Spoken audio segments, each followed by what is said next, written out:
think where the future often lies is thinking about, again, I'll keep coming back to the theme of innovation, new products, services, business models that companies can pioneer that just kind of fundamentally change the nature of their environmental footprint.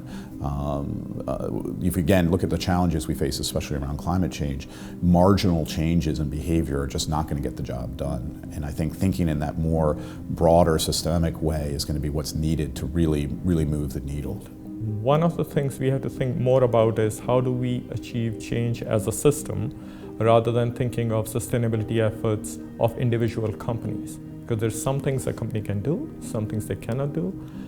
For some things, it might be an entire sector that needs to come together, and sometimes it is a combination of companies, social enterprises, non-profits that come together to make progress in solving a social issue.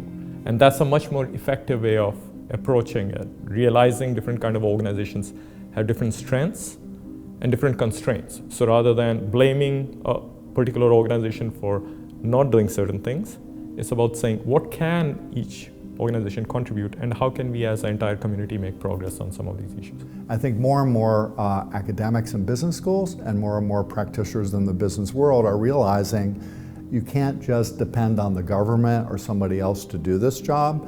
It's everyone's job, and in particular, it's the job of business and future business leaders to take a lead in trying to solve the problem. And some of the problems like climate change are coming very quickly, so we have got to get on it. We can't afford to just talk about it. You have to really look at the solutions that can really be there out in the world. I think there was a time where there was a lot of emphasis on trying to just answer the question, does CSR and sustainability impact firm performance? It's a really hard question to answer empirically, and so there was a lot of work, I think, focused on trying to do that. Now I think we move past that to be asking the question of sort of what are the contingencies under which CSR and sustainability influence firm performance in different ways. And I think that that's something that's practically very important and that companies are interested in understanding, and that research is also now really interested in understanding. And I think it's exciting and important, and I'm glad that a lot of people are doing this now.